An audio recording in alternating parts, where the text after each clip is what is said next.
Bonjour Christophe. Bonjour Jean-François, bonjour Audrey. Bonjour Christophe. Voilà donc la France engagée sur plusieurs fronts, sur plusieurs théâtres extérieurs, tout cela à la demande des Nations Unies. C'est un peu un nouveau statut pour la France, hein.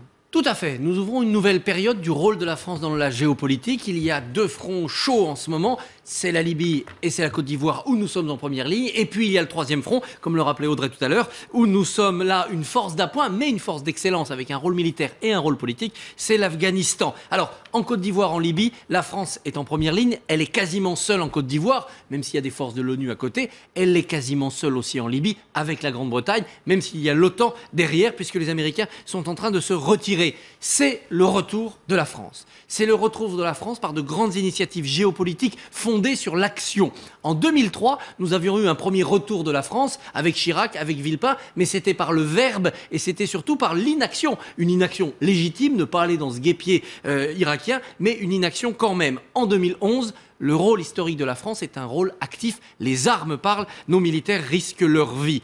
Alors, cela tranche avec des pays qui, comme l'Allemagne, se retirent du jeu et ne comptent pas. Cela tranche avec des pays qu'on appelle émergents et qui sont surtout des pays planqués sur ces conflits-là en ce moment. Le Brésil, l'Inde, la Chine, la Russie qui ne veulent surtout pas s'en mêler. Cela tranche avec des États-Unis qui sont dans une autre attitude de soutien avec participation extrêmement limitée. On voit que la France est en train de prendre ses positions dans un monde qui est résolument multipolaire. Chacun devient le gendarme, l'acteur d'une partie de la planète, mais pas de toute la planète. Alors c'est le retour de la France, mais est-ce qu'on a vraiment les moyens techniques et surtout financiers de ces engagements? Alors nous avons les moyens techniques, les moyens militaires, c'est incontestable, si les conflits ne durent pas trop longtemps. Sinon, eh bien, la faiblesse de nos effectifs, parce qu'on a fait des économies, la faiblesse de nos matériels, notamment en termes de munitions, parce qu'il n'y a plus d'argent, pourrait se faire sentir. Nous sommes condamnés à réussir vite. Et en plus, nous sommes condamnés à ne pas y aller seuls. Si nous sommes en tête dans ces conflits, nous avons besoin quand même de soutien de nos alliés. Ensuite,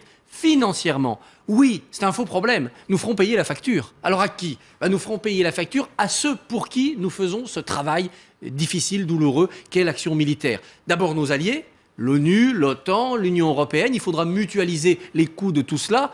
Les Allemands ne participent pas, mais ils peuvent aussi payer un peu la facture, puisque en Libye, nous travaillons aussi pour que toute l'Europe soit préservée de dommages collatéraux. Et puis, les pays que nous libérons. La Libye, la Côte d'Ivoire, ce sont des pays qui ont des ressources. Eh bien, ces pays nous rembourseront en avantage, notamment en matières premières, en énergie par exemple. Ils pourront aussi nous acheter des matériels militaires. On arrivera peut-être à vendre quelques rafales un jour. Et puis il y a enfin quelque chose qui ne se quantifie pas, mais c'est ce qu'on appelle le rétex, le retour d'expérience. Nous allons, sans être cyniques, améliorer nos matériels, améliorer nos méthodes avec l'expérience retirée de ces conflits. Ça nous permettra d'être encore plus compétitifs sur ce marché. Là aussi, sans être cynique, c'est un marché réel qui est la vente des armes. Est-ce que tout cela change nos rapports avec nos alliés? Complètement. On voit bien que dans l'affaire libyenne, eh bien, le couple franco-britannique s'est ressoudé. Ça peut vouloir dire des partages de programmes. Pourquoi ne pas relancer un porte-avions commun? Pourquoi ne pas faire des patrouilles communes de nos sous-marins nucléaires?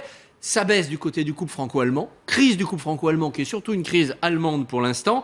On voit bien qu'avec les États-Unis qui soutiennent, qui participent un peu, mais qui se retirent vite, il y a un nouvel équilibre qui fait jour. On considère que c'est aux Européens de faire le jeu les gendarmes dans toute leur zone méditerranéenne. Il faut relancer une vraie défense européenne. Ça, c'est pour tout de suite, dès demain, dès que le conflit libyen sera terminé. L'OTAN, le rôle de la France dans ce commandement intégré qu'elle a rejoint, eh bien, est en train de subir un test majeur. Et puis l'ONU, on voit bien que cette organisation doit être repensée de fond en comble. Elle est de post-1945. Il faut inventer une nouvelle gouvernance mondiale pour le XXIe siècle. Nicolas Sarkozy est à la manœuvre. Est-ce qu'il y a des risques politiques pour lui à 13 mois de la présidentielle? Énorme. Si c'est un échec ou s'il y a des pertes lourdes, il sera disqualifié. On ne voudra pas d'un président qui nous aurait emmenés dans un guêpier, dans un bourbier sanglant. Ça peut être difficile pour lui si ça dure, parce qu'il y a un esprit munichois qui va se réveiller, comme toujours en France. Que diable est-on allé faire dans cette galère? Il devra s'expliquer en permanence. Il sera handicapé pour la présidentielle. S'il a une double victoire, militaire et politique, en Libye comme en Côte d'Ivoire, est-ce qu'il pourra en tirer profit?